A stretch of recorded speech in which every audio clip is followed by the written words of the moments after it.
Mina's mechanical shell lies sprawled, dented and unmoving on the far side of Alexis's office.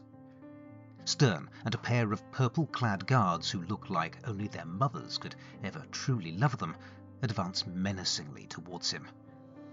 "Now, gentlemen," Valerian weasels as an oak-panelled wall puts a non-negotiable end to his attempted retreat. "We seem to have rather got off on the wrong foot. Why don't we all take a breath and start over?" Stern's features, normally so dour, split into a malicious smile. "Wrong foot. Right. How about we all talk it over?" He and his men advance, their stun buttons sparking. Valerian, fairly certain how this is going to go down, makes a last-ditch attempt regardless. "Talk? Yes, let's talk.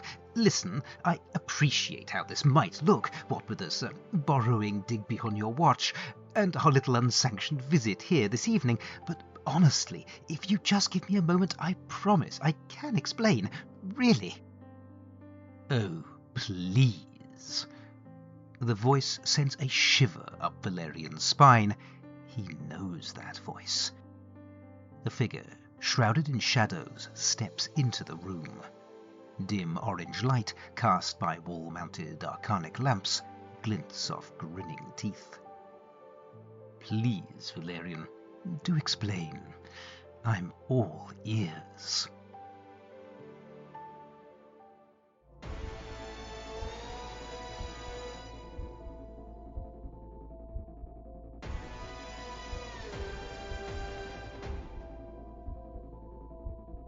Hello and welcome to The Lone Adventurer, an actual play solo RPG podcast with me, Carl White.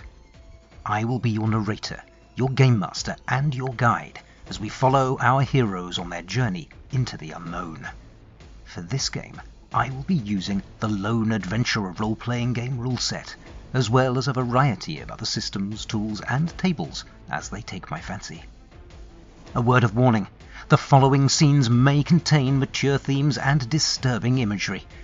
Listener discretion is advised. The adventure continues.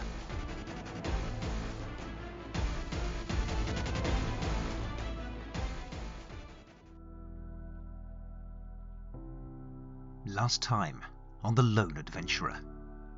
The spider, assisted by Mara, was able to sanctify Zatara's blood supply using a sacred relic known as the Heart of Ankra. The demon, unaware, drank deep of the sanctified blood, shattering its glamour and causing utter panic amongst the assembled crowds. Fighting their way through the stampede, Mara and the spider soon found Zatara, its body reacting violently and horribly to the sacred power it had ingested. And then the spider, despite Mara's pleas to the contrary, ran directly towards it.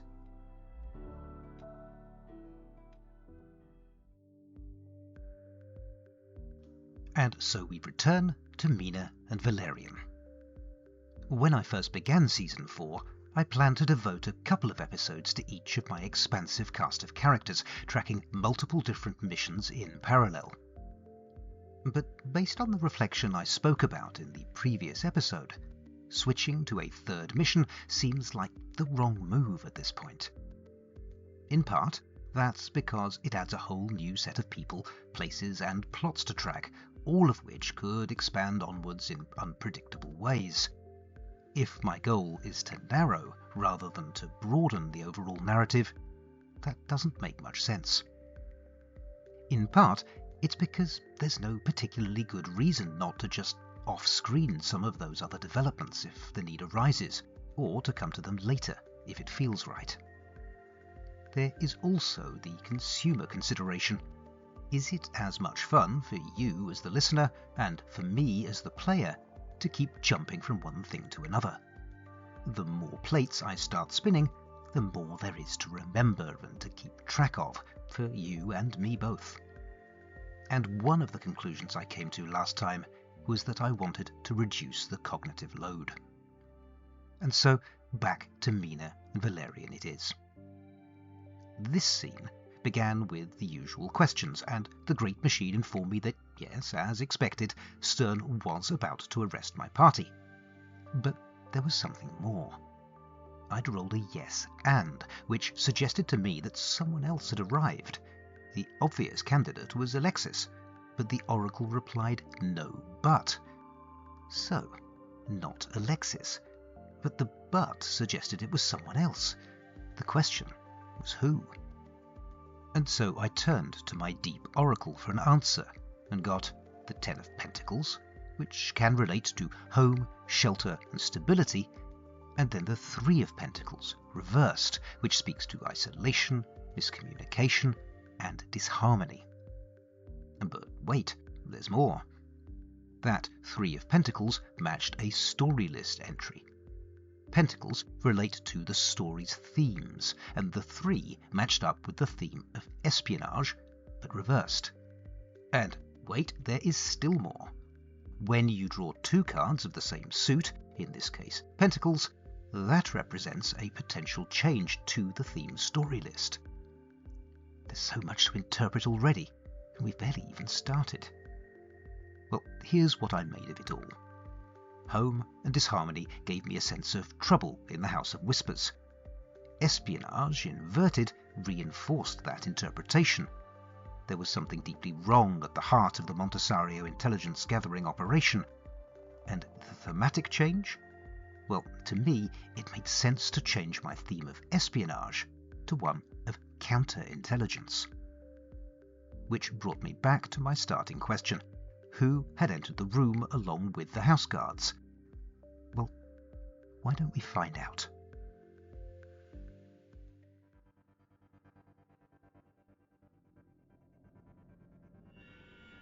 Alexis Montesario steps into the light, a smug smile on his face. Valerian grimaces inside, though he does a commendable job of keeping up appearances. "Master Whisperer," he gushes. "What a relief! You're exactly the man I'd hoped to see." "Really?" Alexis says in another man's voice entirely.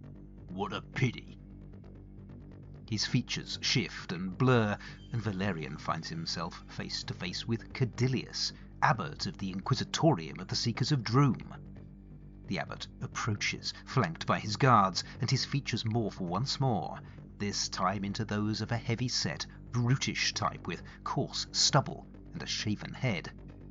"You were saying? Ah, please, don't let me interrupt your flow."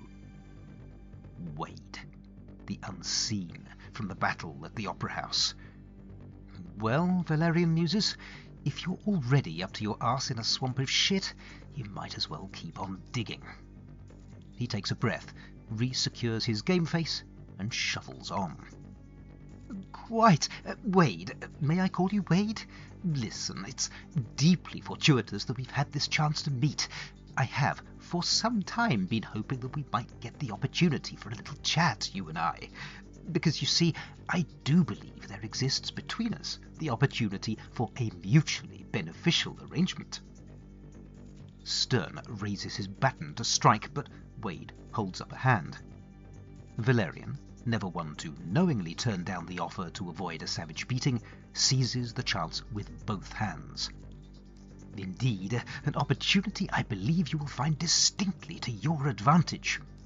What if I were to tell you that I have been gathering information for just such an eventuality? That I am delighted to say, the beneficiary of a great deal of somewhat sensitive, not to mention rather timely, information. Information that I do believe will be of significant value to you and your organization. And, most fortuitously, information I would be delighted to share with you. Of course, I consider it only reasonable to request a small finder's fee in exchange, to wit, the guarantee of safe passage and, shall we say, a well-remunerated position in your organization once your opposition is successfully neutralized. Believe you me, with all the intelligence I am willing to provide, I don't imagine that you're going to have any difficulties in locating stray pockets of resistance." Stern glances at Wade, brows knit in annoyance. "Really, sir? Is there any reason we can't just beat it out of him. Like to be a damn sight quicker and a lot more fun. Wade raises an eyebrow at Valerian. The man has a point, my loquacious friend. Way I see it, you have zero leverage here. Any reason you can think of why I don't let Stern and his boys give you a proper working over? He grins and starts to turn away, but Valerian pulls his attention back. Just one, Wade, but believe me, it's a very good one. Wade sighs and crosses his arms. Oh yeah? What's that then? Valerian leans in to whisper in his ear. Well, I'll give you a clue. It's behind you. And the rebooted Steel Defender's fists come down on the shapeshifter's head with the force of a pile driver.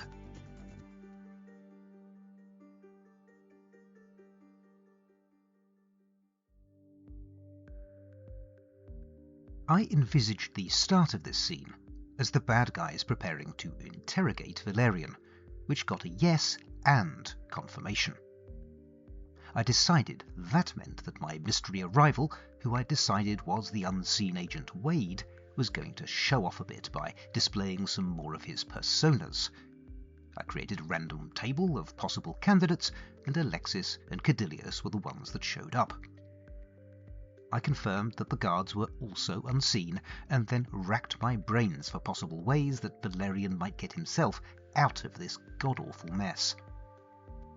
Now, he does have a special ability called Trick, which states that he can attempt to distract or delay his opponents with his verbal antics. In the absence of any other tactics, a delaying one seemed like the best of a bad hand. But in order to attempt it, he would need to make a move. One of the strokes of design genius in John Harper's World of Dungeons was the realization that all of the various moves in Powered by the Apocalypse games could in fact be boiled down to one single move, a move that handles conflict resolution of any type. Here is that move in full. When you attempt something risky, sum 2d6 and add 1 of your stats based on the action you are taking. A total of 6 or less is a miss. Things don't go well and the risk turns out badly. Make a GM move.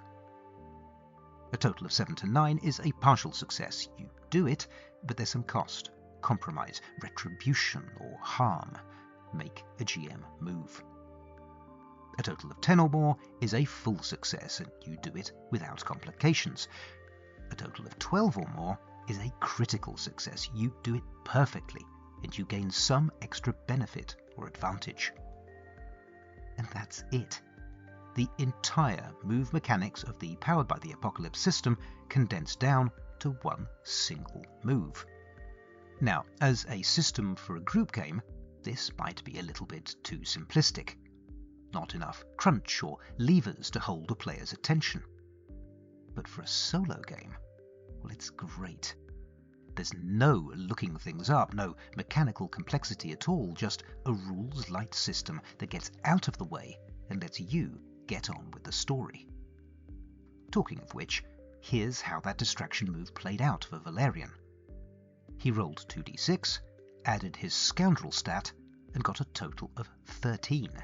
That's a critical success. That meant that in addition to succeeding, something else, something positive, happened. Narrative control had been passed from me as the GM to me as the player. I pondered having the unseen let some useful information slip, but decided on balance that that intel wouldn't do Valerian much good if he then got beaten to death. And so instead, I decided that Mina's metal frame had reactivated. I rolled her a single dice worth of hit points, and then gave her a move to sneak up on the interrogators. Normally, she would make that with disadvantage because of her armoured form, but I ruled that disadvantage was cancelled out by Valerian's distraction. With a straight roll, she got a partial success. She achieved her goal, but there was some sort of downside, or consequence. I was about to make a roll on the GM move table when a light bulb went off. I didn't need to roll. I knew what the consequence was. The automaton's brass gauntlets spark into arcanic life and slam down onto Wayne's skull. By all rights, the force of that blow should cave it in completely, killing the shapeshifter stone dead where it stands. But instead, the unseen skull flattens and distends, absorbing much of the impact. The creature that had been Wade stands revealed, its face swiftly reforming into a pallid, large-eyed and featureless mask, the body growing tall and spindly. "Destroy it!" the shapeshifter rasps to its two allies, staggering back, its arms raised protectively against further assault. "Smash that machine into—" Its words are cut off as another arcanic fist plows through its meager defences and into its chest with the sickening popping of snapped ribs. Pale grey blood trickles from the creature's mouth, and it topples lifeless to the floor. Now then, rather than anyone else getting hurt, why don't we all take a step back and see if we can— Oof! Sergeant Stern is clearly not in a chatty mood, if his baton strike to Valerian's gut is anything to go by. Valerian doubles over, his eyes tearing and bulging as he gasps desperately for breath. That, however, is the last blow Stern ever lands. One of his arms is gripped in a steel fist, then the other, and in a sickening display of strength, his body is literally torn in two. The final two guards, both reverted to shapeshifter form in their evident panic, are backing away cautiously, batons raised, which gives Valerian the opportunity he needs. Wheezing, he scoops up Stern's fallen stun baton, raises it as threateningly as he is able, and opens his mouth to speak. And then freezes in horror, mouth agape, as he spots Alexis's writing desk reanimating behind the steel defender. "Mina, look out!" he cries, but his warning comes too late. The desk, splintered and limping from its previous altercation with the automaton, rears back on stumpy legs and charges. It slams into its foe with an impact that has everyone ducking the flying splinters and debris. But when the dust settles, it is only Barbican's metal body left standing, seemingly largely unscathed. The same cannot be said for the desk, which lies in a pile of shattered kindling. "There!" cries Valerian, gesticulating elatedly with his liberated club. "I hope you see what you're up against, and the futility of resistance. Now, drop those stun buttons, the pair of you, and if you're really lucky, maybe Mina here won't tear your arms out of your— Oof!" Once again, Valerian's victorious speech is cut rudely short, this time as the result of a massive steel fist closing tightly about his neck and lifting him bodily off the ground. "Mina!" he squawks, fingers scrabbling in a futile attempt to dislodge immovable metal fingers. His legs thrash wildly in midair to similarly non-existent effect. "What are you doing?" The cold, inhuman voice that replies sends chills up and down his spine. Oh no, he thinks. Oh, shit. Shit. Shit! The instigator is non-functional. This unit has been reactivated. Assessment phase is concluded. Primary protocol is resumed. Any interference with the primary protocol will result in eradication.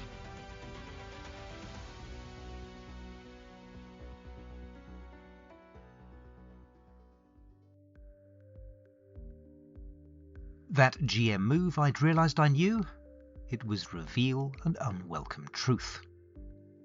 That truth being that with Mina's controlling consciousness out of commission, it was time for the Doomspire avatar to take control.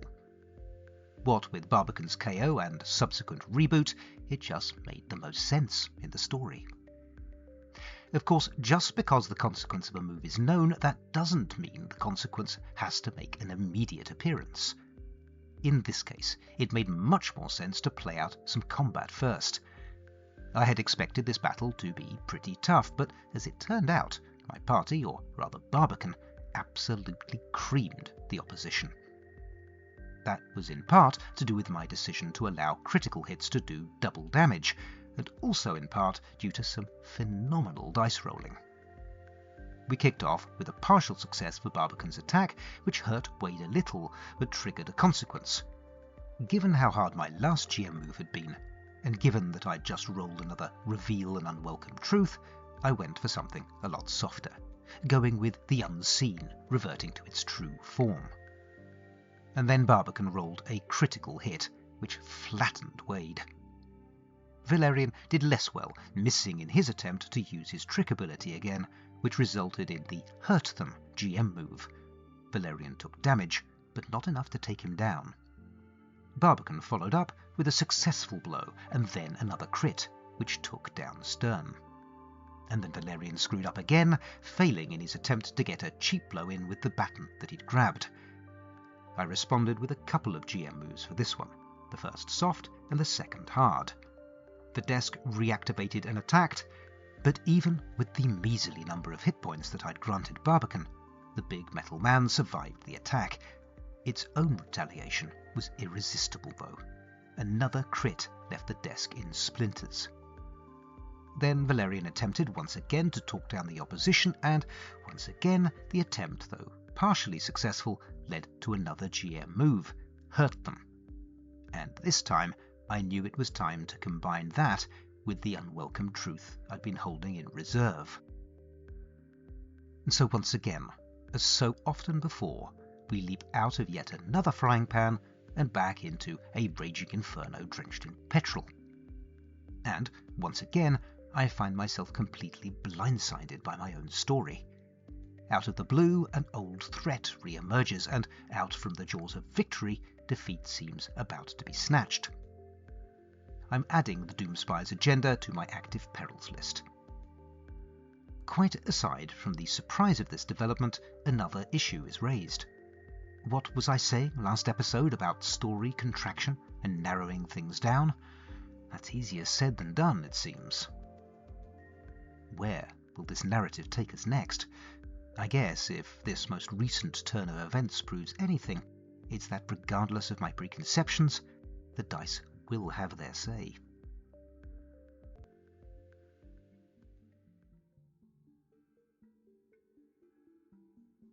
Mina blinks back into awareness. At least some form of awareness. She is disoriented, confused, uncertain where she is. Her senses are scrambled and nothing is making sense. Sight, hearing, touch, smell, all have been thrown into the mixer and blended together into one overwhelming, overpowering supersense. A wild, vivid sensation of presence within an infinite machinescape that simply will not resolve into anything comprehensible. She tries to shut out the external stimuli, turning inwards, trying to stabilize by latching on to her immutable sense of self. I am... She struggles to retain focus, feeling herself at the risk of fragmenting. Threatened with existential threat, her survival instincts kick in. Self-awareness blooms. I am Mina Montessario, she tells herself, and with the telling, it becomes more true. Mina Montessario. I exist. I endure. I will not succumb to whatever this is. Uncertain how to move forward, she moves backwards instead, shifting into memory. Clubs rising and falling, beating her down into darkness. Back, further, and to the flash of teleportation into Alexis's office. A cognitive leap, and another translocation event, bringing her ship from the Void Sea back to Kairos. Back further still, first to a black spire amid the clouds, and then within it to a cranial interface, merging with a machine, and just like that, she recognizes where she is. Senses separate out, distinctiveness lending her comprehension of her environment. The tang of metal on the tongue, something almost like music. A myriad pulses of light and colour swirling across a kaleidoscope mindscape. She has been here before, or at least a place very similar to it.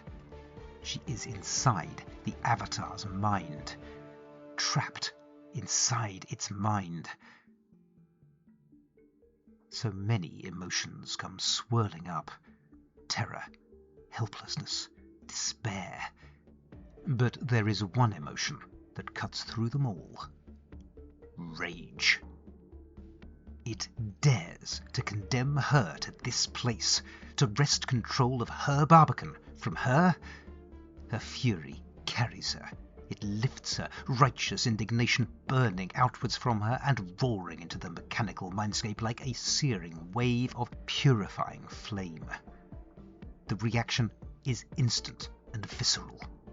The mindscape quakes in response, a seismic spasm that pulses through what passes for reality in this utterly surreal place. And with that pulse, words. Instigator, you are functional. This unit has assumed control of the outer form.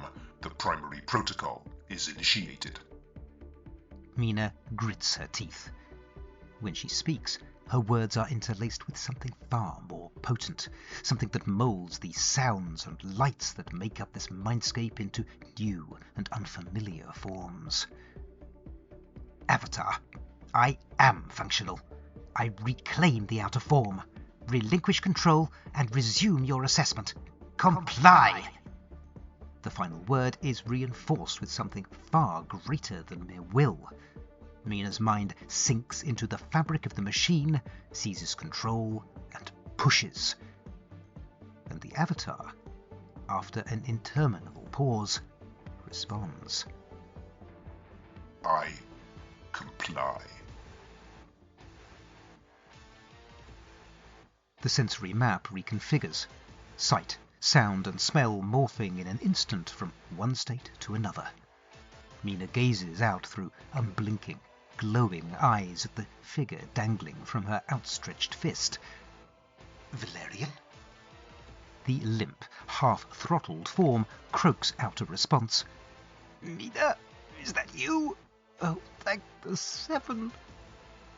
Mina's head swivels, taking in the scene of utter carnage, and the two extremely anxious-looking shapeshifters backed up against a wall.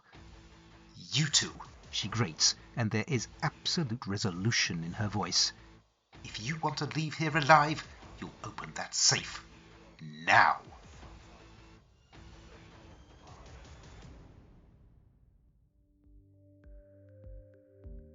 Well, what the hell was that?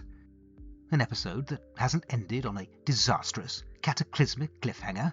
Something actually worked out well for once? What on earth is going on? To answer that question, we have to go back to the beginning. I had envisaged this scene as Valerian trying to talk his way out of the mess that he found himself in, but when I asked the Scene Start Oracle to confirm that, I got a straight no. Well then, if not that, then what? The Deep Oracle gave me two answers to that question. First, the Four of Cups reversed. That related to apathy, retreat, and withdrawal. And then the Chariot, which meant success, focus, and speed. Looking at those two prompts, I was primarily struck at just how diametrically opposed they were. They were almost exact opposites. And the word that popped into my head here was reversal, a total change of perspective. Sometimes the literal meanings of the prompts the Oracle throws up are less important than the instinctual response that they generate. And in this case, my instinctual response was that we were switching to Mina's point of view. Mina, who had been subsumed by the Avatar's machine intelligence. That gave me the opportunity to explore how she would respond to finding herself in that place, and then how she might try to break free. Mina has an ability, technomancy, which states you can converse with and attempt to command machines. Well, it seemed like the perfect time to bring that into play. I made a roll using Scholar and got a straight success. It did seem only fair to check how the Avatar responded, and the Deep Oracle provided me with a pretty clear answer. Though torn, the Avatar was willing to relinquish control, and Mina was back in the driving seat. Outside of the narrative, there's another question that occurs to me, though. This is not the first time that we've encountered the theme of bodily agency in this story. The whole Tata's Satara body swap thing has been all about control and agency. And taken in isolation, I might not have given that theme much attention, had it not been for the fact that we have another very similar story thread in the form of Mina finding herself trapped in Barbican's body and now having her control usurped by the Avatar. First things first, the theme of agency needs to be added to my themes list. But more interestingly, for me at least, is what this means.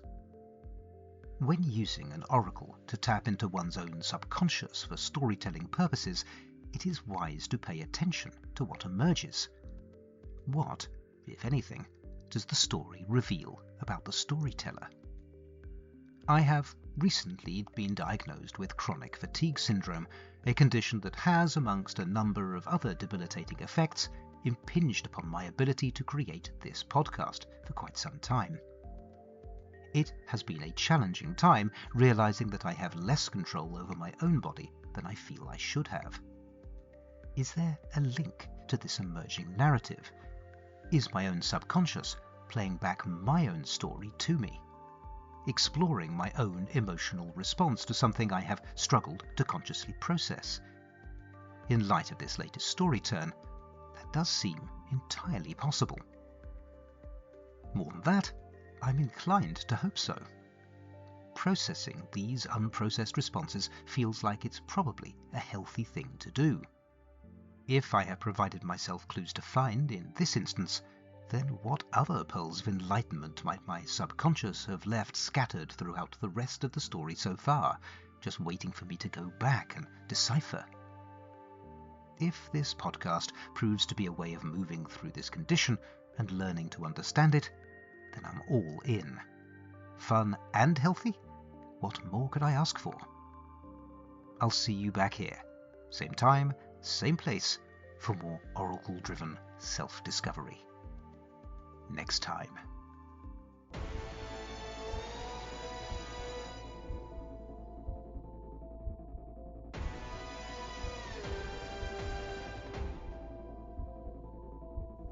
You have been listening to The Lone Adventurer, a solo RPG podcast played, written and performed by me, Carl White. If you've enjoyed this episode, please consider telling your friends about it or leaving a 5-star review wherever you get your podcasts. It really is a huge help.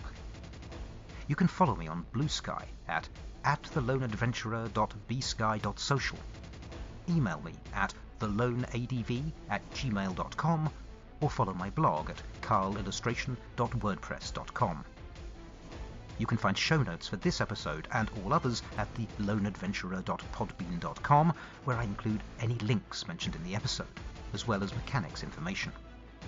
I also include a link to a full episode transcript. The story will continue in the next episode of The Lone Adventurer.